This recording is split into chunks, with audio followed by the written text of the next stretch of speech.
Bien, dans cet exercice numéro 3, on nous demande de construire d'abord un angle de 90 degrés. Donc, il est important, sans parler même de la nature, de savoir construire un angle dont on connaît la mesure. Et comme d'habitude, il faut simplement tracer un côté et choisir maintenant un sommet. Je le fais par exemple ainsi.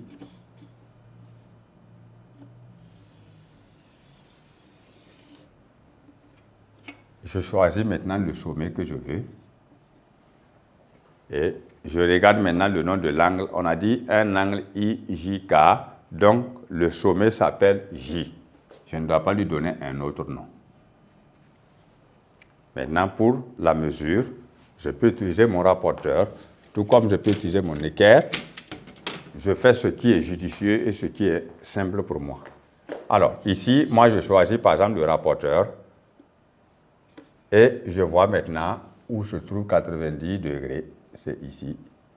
Ce qui me permet de construire le deuxième côté de l'angle.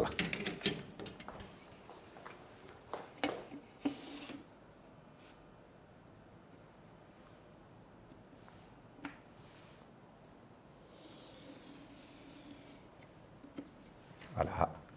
Et quand vous dessinez un angle droit, prenez toujours le temps de marquer ce petit rectangle ou carré au niveau du sommet qui montre que l'angle qu'on a est droit. Alors, le sommet c'est J. Alors, il suffit de voir maintenant les différents points. On a dit I, J, K. Donc, je peux placer par exemple I ici et je place K ici. J'ai l'angle IJK qui mesure 90 degrés. Et je peux le dire ici. Alors, on nous dit de construire un angle IJK de mesure 90 degrés. Ensuite, on dit de construire l'angle adjacent. Donc, la présence de cet adjectif-là nous oriente sur la position des différents points qui permettent d'obtenir l'angle qu'il faut. Ça, c'est un. De deux, on dit on veut des angles complémentaires. Et je devais vous rappeler que deux angles sont complémentaires lorsque la somme de leurs mesures est égale à 90 degrés. Maintenant, il se trouve que moi, j'ai un premier angle qui a déjà 90 degrés. On me demande de lui construire non seulement un complémentaire, mais en plus qui est adjacent. Ça veut dire en ce moment que je dois construire cet angle-là de manière à ce qu'il ait le même sommet que le premier. Parce que deux angles sont adjacents lorsqu'ils ont d'abord le même sommet.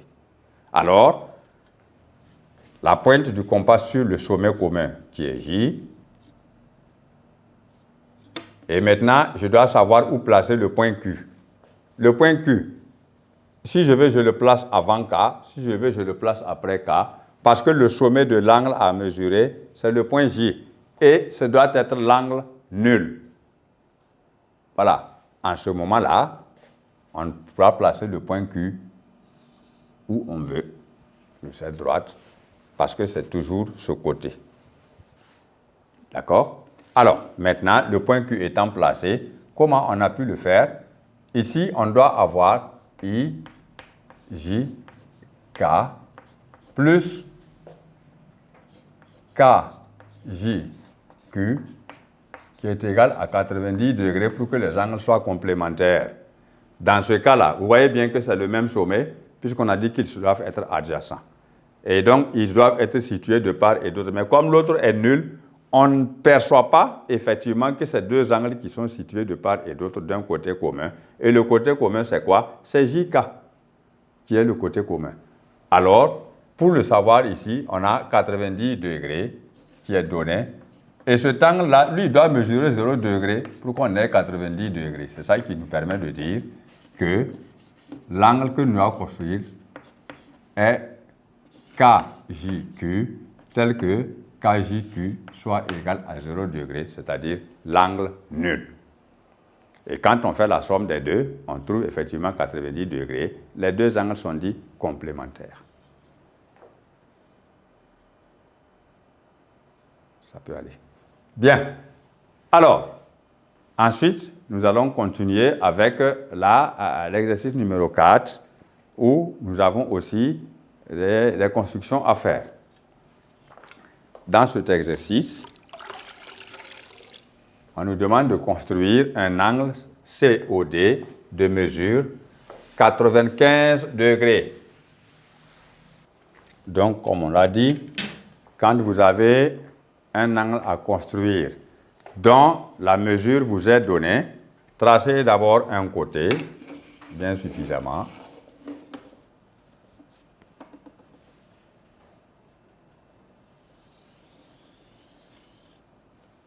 Et vous désignez par un point donné le sommet. Maintenant, on a dit COD. Ça veut dire que le sommet, c'est le point O. Maintenant, je peux placer le point C. Et maintenant, il suffit de construire le point D en tenant compte de la mesure. Alors, à l'aide de mon rapporteur, parce qu'on veut un angle de 95 degrés. Voilà.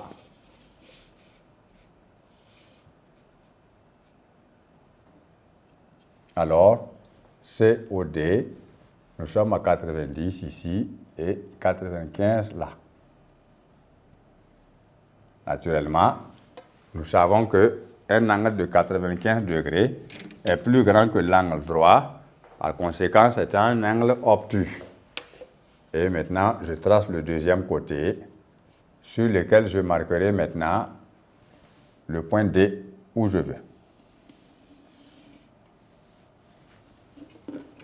Alors, je peux marquer le point D et voici l'angle de 95 degrés ainsi tracé, l'angle COD. Maintenant, on doit tracer l'angle AHK supplémentaire à l'angle COD. Oui, supplémentaire à l'angle COD. Donc, nous constatons quoi? Que nous avons à construire des angles distincts, n'ayant pas le même sommet. Parce qu'on a dit AHK. Alors, je dois faire ce calcul-là pour connaître cela. Nous savons que la somme des mesures de deux angles supplémentaires est toujours égale à 180 degrés. J'écris cela. Le premier angle, c'est quoi? C'est COD. Et le deuxième angle, c'est AHK. On doit obtenir 180 degrés quand on fait la somme de leurs mesures. Cette règle me permet de connaître maintenant la valeur de l'angle que moi je veux construire maintenant.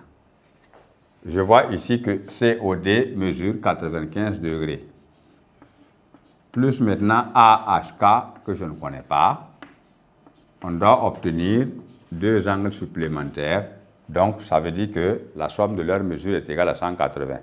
Donc, ici, dans cette règle que j'ai, je peux obtenir maintenant la valeur du deuxième angle que je dois construire, sachant qu'il doit être supplémentaire au premier. Alors, l'angle AHK a pour mesure 180 degrés moins 95 degrés. Alors, ça me donne combien? Je crois 85 degrés. Donc, maintenant, je sais que je dois construire un angle distinct de l'angle COD, parce qu'ils n'ont pas le même sommet, mais cet angle-là, lui, il doit être un angle qui mesure 85 degrés. Et je fais la construction. Voilà. Alors,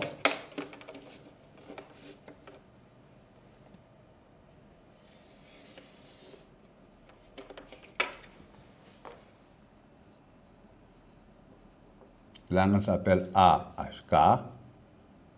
Donc, je peux appeler ici A. H étant le sommet. Et à l'aide du rapporteur, je vais déterminer la mesure de cet angle-là. afin de tracer son deuxième côté, ainsi qu'il suit. Alors, je dois avoir 85 degrés, donc c'est un angle aigu parce qu'il est plus petit que l'angle droit. Ceci me permet maintenant de construire le deuxième côté de l'angle.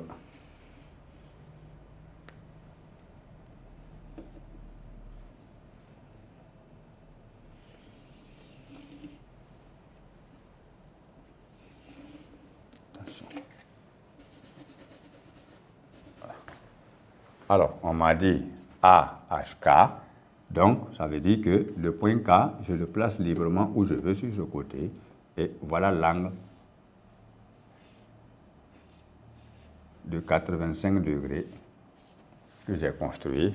On dira alors que ces deux angles obtenus sont complémentaires parce qu'en faisant la somme de leurs mesures, on trouve 180 degrés.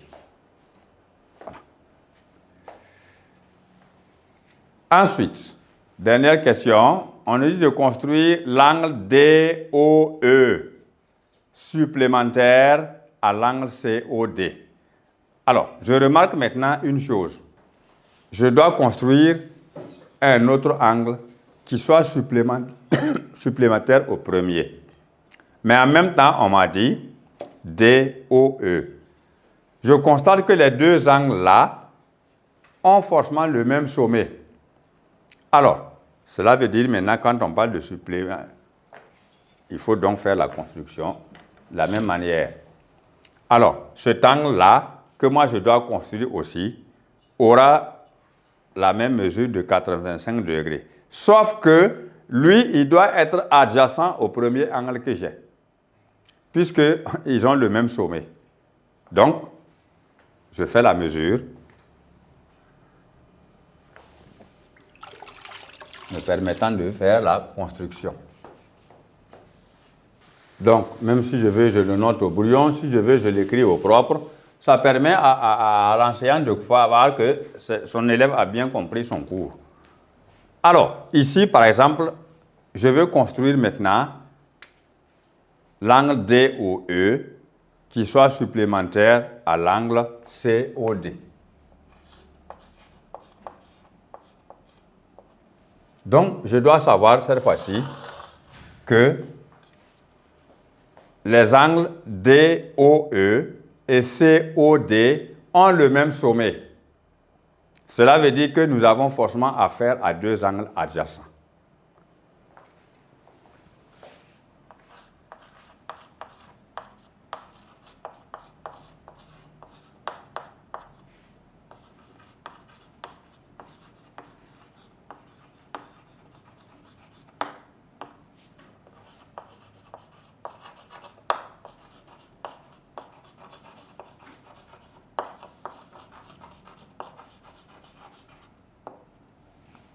Voilà. Et maintenant, la demi-droite OD est leur côté commun.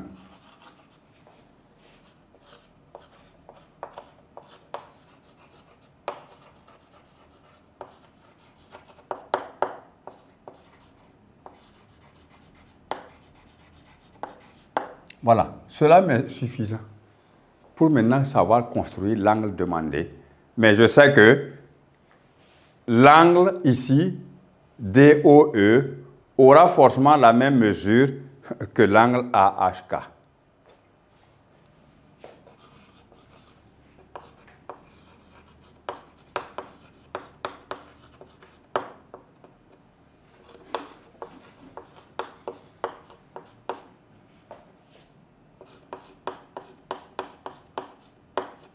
Qui est égal donc à 85 degrés.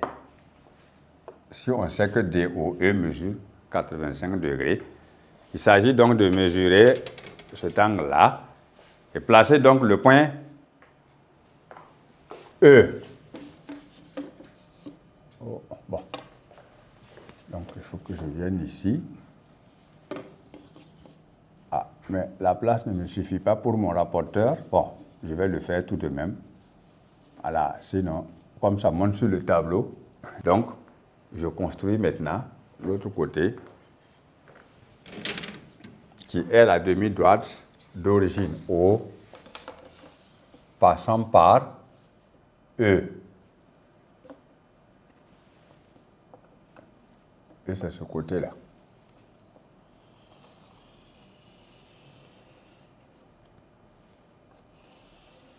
Et comme les deux angles sont supplémentaires, lui, il mesure 85 degrés et les côtés non communs forment un angle plat qui est 180 degrés.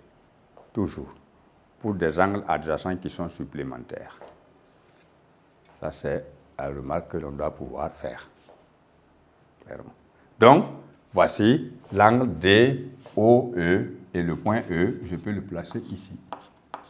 Et voici l'angle DOE qui est supplémentaire à l'angle COD. Comme ils ont le même sommet, ça veut dire qu'ils sont forcément adjacents. Et dans le cas des angles supplémentaires, les côtés non communs aux deux angles forment simplement un angle plat entre eux, c'est-à-dire 180 degrés. Alors, ainsi s'achève l'exercice d'application lié donc, relatif donc au chapitre de géométrie que nous avons vu sur les angles. Chers apprenants, chers élèves, pour tous ceux qui nous suivent sur la page École au Burkina, merci beaucoup pour votre attention et je vous souhaite de pouvoir prendre vraiment connaissance de tous les outils qu'il faut, de tous les bagages qu'il faut afin de réussir à tout moment n'importe quelle construction d'angle ou de bisectrice et surtout de savoir construire des angles adjacents à partir de leur définition. Je vous remercie.